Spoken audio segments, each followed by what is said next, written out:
Mesdames, Messieurs, bonsoir, bonjour, dépendant de l'endroit où vous nous écoutez, c'est En tête à tête avec Jean-Emmanuel. Et aujourd'hui, nous allons aborder une question qui a alimenté des discussions sur les réseaux sociaux et quelqu'un qui est très intéressé aux réseaux sociaux et qui en même temps est auteur, conférencière, coach, Régine Kouakou. Avec elle, je vais aborder à bâton rompu deux questions sensibles donc, qui ont alimenté les réseaux cette semaine.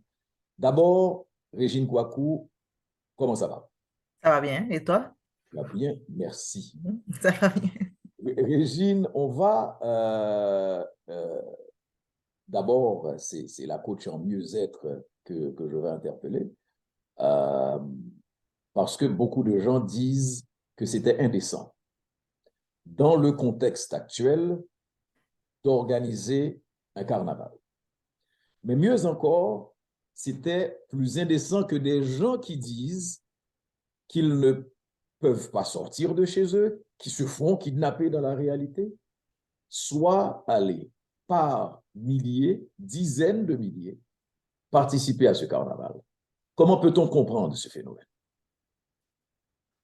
Bon, euh, tu me prends de court un petit peu parce que la question a différents aspects. Hmm. Et d'abord, je veux aussi dire que je ne parle pas en tant que personne je fais juste donner mon opinion à tort ou à raison. Hmm. C'est important. C'est que oui, si on considère la situation du pays, si on considère comment vont les choses, comment les gens vivent et tout ça, on pourrait, je suis d'accord avec les gens qui disent que non, c'est pas une bonne idée, on n'aurait pas dû faire le carnaval. Ça, c'est ça. Moi, je regarde aussi le fait que ce montant, je pense que c'était quoi, 300 millions, je sais pas, un 30 millions, je me rappelle même plus du montant. Si cet argent aurait été investi pour autre chose de concret, j'aurais dit, effectivement, cet argent a été utilisé pour quelque chose de différent, donc le carnaval n'a pas eu lieu et c'était une bonne chose. Sauf que on connaît la situation et on sait aussi que cet argent, s'il n'avait pas été investi au carnaval, il n'aurait été investi nulle part. Ça fait un. La deuxième chose, c'est que, comme on dit, ça sert à certains, ça ne sert pas à d'autres. Ce 300 ou je ne sais pas, je n'ai pas le chiffre encore en Ouais, tête. Pardon? c'est pas important. Oui, mais c'était important quand j'ai regardé le chiffre parce que j'ai Hmm. trouvé quand même que c'était un chiffre qui était intéressant considérant la situation économique du pays. D'accord? C'est quand même un montant que je trouve qui était intéressant. Mais maintenant, on s'entend que c'est un montant qui a bénéficié à certaines personnes. Il y a certaines personnes qui en ont bénéficié, qui ont bénéficié de ce montant. Donc, ce que ça n'a pas servi à d'autres, ça a servi à certaines personnes. Et finalement, pour conclure, moi, si je regarde ça d'un aspect plus détaché, je dirais que le carnaval, c'est quelque chose qui est culturel. C'est quelque chose qui se passe à travers plusieurs pays du monde. C'est quelque chose qui a toujours, c'est un moment dans plusieurs moments de l'histoire d'Haïti qui avait su rassembler les gens, même si ça ne semble plus être le cas ces jours-ci, parce que c'est peut-être ça a pris une autre tangente, mais il y a des gens qui ont besoin, eux, de ce moment-là eux-mêmes pour s'amuser, pour se défouler. Oui, À tort, peut-être, moi, je continue à dire que la danse, le carnaval, ça fait partie de notre culture. Donc, maintenant, je ne suis pas là pour dire que quelqu'un devait aller au carnaval ou que les autres personnes ne devaient pas aller au carnaval, mais je dis simplement que je comprends les deux visions de gens par rapport à ce carnaval, mais je ne serais pas la première à dire que le carnaval ne devait pas avoir lieu. Moi, je pense que le carnaval avait sa place par rapport à tout le contexte que je t'explique. hmm. Bon, les effets du direct. Et je vais directement maintenant dire, parce que je t'ai écouté aborder euh, l'aspect utilisation de l'argent ou pas utilisation de l'argent. Ce qui a surtout dérangé, à côté effectivement de cette question d'investir, alors que les gens ont tous les problèmes du monde, le coût de la vie est énorme, les gens ne peuvent pas manger, les gens ne peuvent pas fonctionner, et il y a cet argent qui effectivement est investi. Mais dans un deuxième temps, le problème est posé de manière plus personnelle. C'est-à-dire que on estime, je donne entre autres opinions que j'ai entendues, qu'on aurait dû utiliser les 3 jours gras comme 3 jours de prière, entre autres choses. OK? Tu as évoqué la question culturelle, on peut comprendre, mais est-ce que dans des moments donnés, Régine Kouakou, on ne peut pas se garder dans la tristesse, dans la douleur, est-ce qu'on ne peut pas se garder d'aller pendant 3 jours, je ne sais pas, et aller danser, chanter comme si tout allait bien. Mais est-ce qu'on peut comprendre aussi qu'à un moment donné, là, Mhm. c'est ça que et là, il y a beaucoup de gens qui vont vouloir m'envoyer des pierres, puis c'est correct, je les respecte aussi. Mais moi, je suis désolée, quel que soit le degré de souffrance ou de difficulté que tu as dans ta vie, tu ne peux pas juste passer ta vie à te lever à tous les jours et regarder seulement les difficultés. C'est comme les gens, ils en ont par-dessus la tête. C'est pas aujourd'hui qu'on a des... Bon, le problème est aggravé à un niveau, d'accord, on s'entend, mais du temps que moi encore j'étais en Haïti, je me rappelle, c'était encore souvent la même discussion. Il y a plein de gens qui mouraient déjà de faim, il y avait plein d'infrastructures qui ne fonctionnaient pas. Et pourtant, qu'est-ce qu'on disait? Mais c'est le moment de détente des gens, c'est le moment gratuit de détente du peuple. Alors, je m'excuse, je respecte les gens qui sont contre, mais moi, je ne pense pas que dans la vie, on doit passer toute sa vie à seulement regarder les problèmes. Tout dans la vie demande un équilibre. Tout demande un équilibre. Et je vais aller dans un exemple qui est très concret. Et j'avais fait cette intervention dernièrement. Si quelqu'un a le cancer et que la personne, elle dit, oh, moi, je suis malade, je ne vais pas danser. Mhm. Si le fait de ne pas danser va te guérir, je vais te dire effectivement, non, ne va pas danser. Mhm. Mais si le fait de ne pas aller danser, ça ne change absolument rien dans ta vie. Tu ne vas pas aller danser, mais juste tu vas t'asseoir dans ton salon, regarder la télé. Tu aurais pu danser, mais tu as le cancer, c'est pas fait pour aller danser. Là, moi, j'ai un problème. Donc, si, comme je le répète encore, cet argent avait servi à nourrir des gens, à leur donner de la santé, à faire quelque chose de positif pour eux, oui, j'aurais compris. Mais si ne pas avoir le carnaval, c'est parce qu'il aurait résolu aucun problème, mais mon Dieu, que ces gens, les gens qui veulent, qui en ont besoin, qu'ils aillent danser pendant un jour, 2 jours, 1 heure, 2 heures, mais ça fait partie de la vie, c'est un équilibre.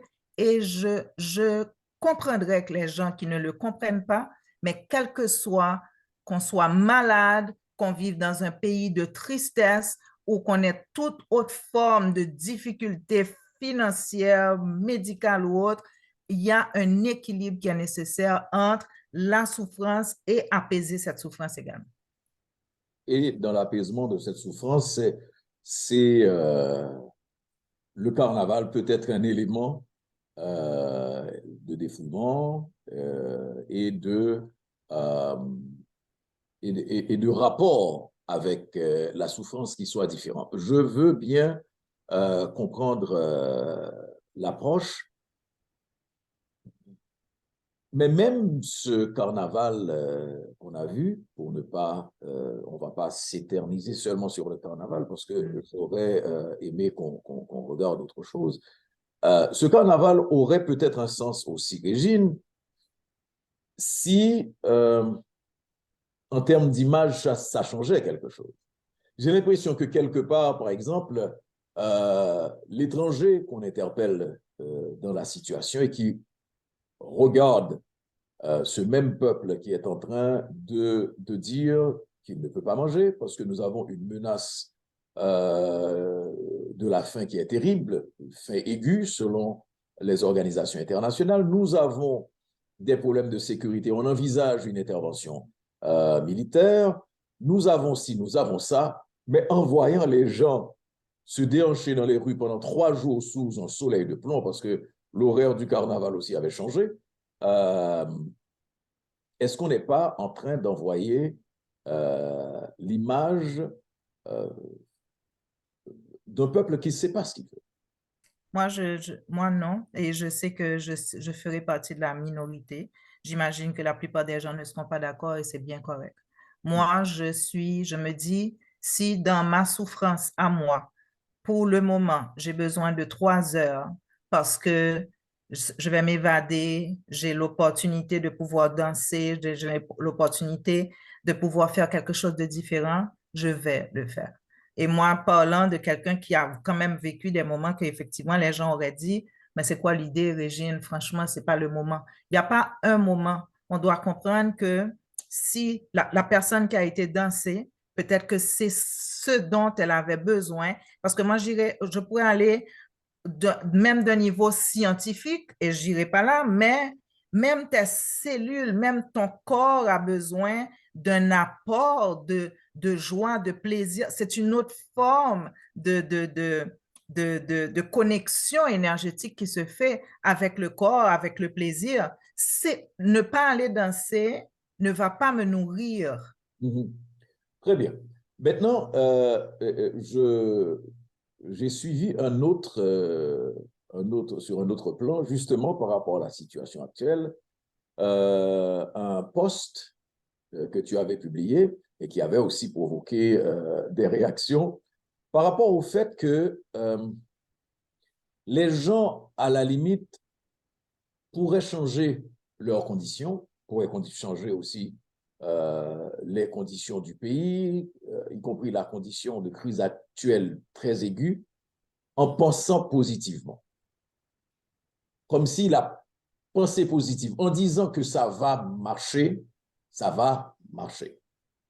Penses-tu, Régine Kouakou, euh, à ces millions de gens qui se réveillent en se disant que ça va marcher, mais que ça ne marche pas? Tu dis quoi à ces gens? Bon, moi, je dis à ces gens que j'ai comme, comment je vais dire ça, c'est comme la vie m'a fait un gros cadeau. La vie m'a fait un gros cadeau, la vie en m'envoyant à certains moments de ma vie dans des trous qui n'avaient pas qui n'avaient pas de solution. Et le fait d'être passé par ces moments, c'est ce qui me donne aujourd'hui la paix. La paix, le calme, sans avoir besoin de me justifier ou de me battre avec les gens. Je peux seulement dire à tout le monde, tout individu, on ne sort pas d'un trou en regardant le trou. Et ça peut être extrêmement mais très difficile et douloureux à faire. Mais même quand je regarde Haïti et j'y pense souvent dans la tête, je réfléchis, je me dis, mais c'est quoi l'idée? Est-ce qu'on peut se permettre de perdre espoir? Dans la vie, euh, est-ce qu'on a le droit de s'autoriser à perdre espoir? Maintenant, il y a deux manières de voir les choses. Ça va mal, donc je continue chaque jour à répéter que ça va mal, je vois que ça va mal, et puis ça va mal, et puis ça va mal. Au fait, je suis désolée de dire que quand on regarde les choses comme ça, on ne s'en sort pas. Mhm. Ou encore, ça va mal, mais ça va bien aller parce que je veux que ça aille bien, parce que je demande que ça aille bien, parce que j'ai un espoir que ça aille bien. Moi, c'est comme, et tu vois, je parle très calmement parce que malgré que c'est un sujet qui peut m'enflammer en 10 secondes, c'est simplement parce que je vais le répéter très calmement, on ne sort pas d'un trou en regardant le trou.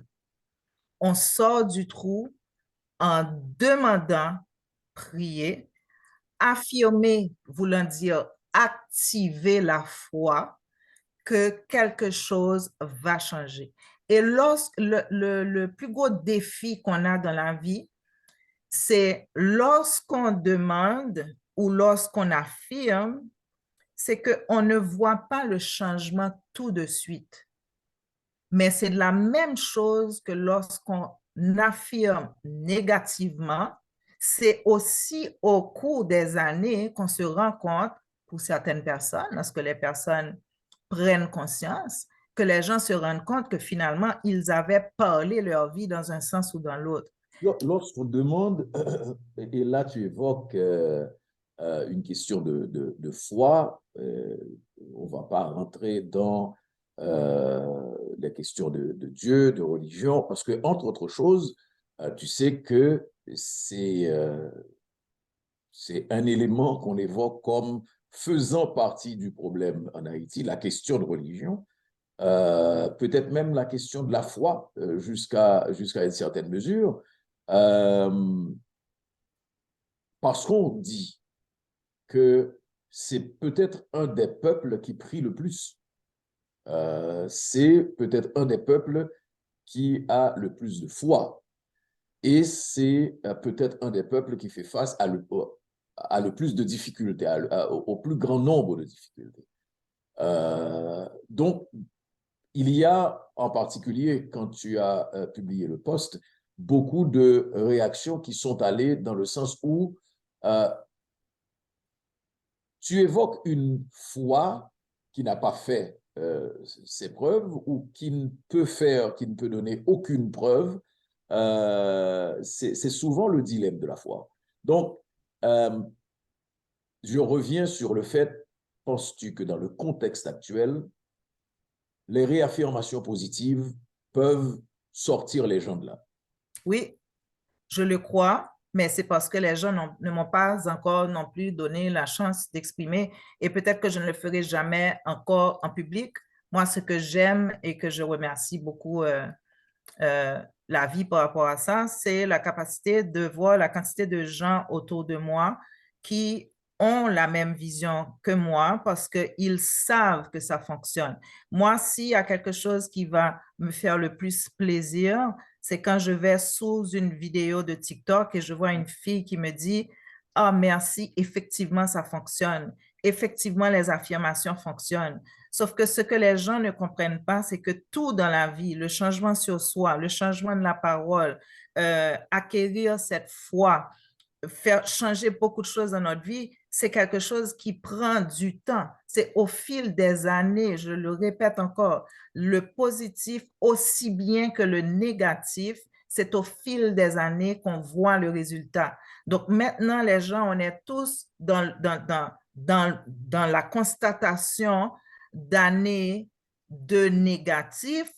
Et là, maintenant, on continue à vouloir m'envoyer des pierres, à me taper dessus en me disant que je raconte des niaiseries. Mais si pendant 10 ans, on a répété que le pays va mal, le pays va mal, Saint-Domingue est beau, le pays va mal, Saint-Domingue est beau, le pays va mal, Miami est beau, on crée pour les autres, on crée pour soi. Donc, si au moins se donner la chance de faire différent, moi, c'est tout ce que je dis. Je dis, Soit dit en passant, tu n'es pas seul dans cette bataille. J'ai vu à la suite de cette sortie beaucoup de vidéos où les gens, dans le contexte actuel, ont choisi de ne pas montrer les villes qui sont ravagées, qui sont occupées par les gangs comme le Bazar Tibonite, comme Port-au-Prince, n'en parlons pas, etc. Et qu'on a choisi de montrer des vidéos avec les mers d'Haïti, avec les montagnes d'Haïti, des endroits, parce qu'on croyait que l'érosion avait tout fait, avait eu raison d'Haïti. Il y a des endroits encore, j'ai regardé cette semaine une vidéo sur Campérin, je crois. Il y a des choses magnifiques. Je crois qu'il y a une dynamique d'équilibre qui est en train de se créer aussi. mais là, on Donc, en a question besoin. de dire que je ne veux pas te clouer au pilori. C'est pas ça l'idée. Mais c'est pas grave parce que moi, je l'assume clairement, je l'assume en plein. Les gens ne sont pas d'accord. Les gens, la seule chose que je n'accepte pas, c'est les injures sous un post à moi parce que moi, je me dis, j'ai tellement de respect pour les autres personnes, je ne vais pas commenter sur les autres, sur les autres Alors, publications. Donc, réaction. moi, je me Je n'ai dis, pas si vu quelqu'un n'est d'injure. pas d'accord, c'est correct. Oui, Quoi? tu as un public tu as des suiveurs très respectueux. J'ai pas vu d'injure. Oui, non, parce que j'ai effacé ce qui n'était pas respectueux, parce que moi, ça dérange justement dans ce que je choisis de regarder. Je choisis de continuer à m'entourer avec les gens qui veulent se donner une chance de faire différent. Parce que si à date, depuis toutes ces années, avec le même dialogue, le même langage, on continue à causer notre tombe, bon, qu'est-ce que ça nous coûte? Ça ne nous coûte pas d'argent, ça ne nous coûte absolument rien de simplement faire l'effort de regarder le pays comme on aimerait qu'il soit. C'est ça que les gens ne comprennent pas dans les affirmations. Je répète, une affirmation, ça active la foi. Et je ne parle pas de foi religieuse ou de foi, ça ce serait un autre sujet sur lequel je pourrais parler pendant trop longtemps. Donc, je parle tout simplement d'activer la concrétisation de belles choses dans notre vie en simplement regardant ce qu'on aimerait avoir, mettre le focus sur ce qu'on aimerait avoir.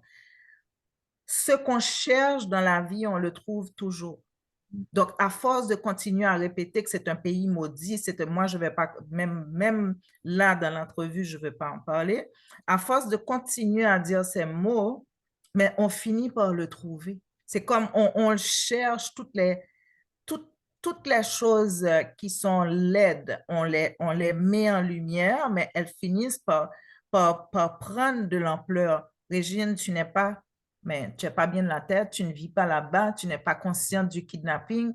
Et pourtant, je suis tellement heureuse de voir la quantité de personnes à qui je parle Est-ce qui que tu as vivent là-bas et qui sont d'accord avec moi. Est-ce que tu as l'impression que les gens sont déconnectés? Je reviens sur le débat concernant le carnaval.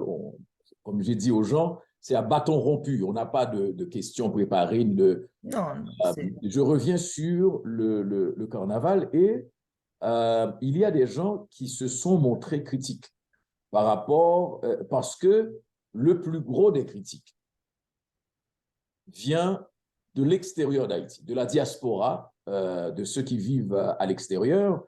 Et on a l'impression, même sur ce sujet, autant qu'il y a des débats qui se font autour de la question d'intervention militaire, etc., etc., sur cette question-là, on a l'impression qu'il y a une disparité, un écart profond entre les gens à l'intérieur du pays et les gens à l'extérieur.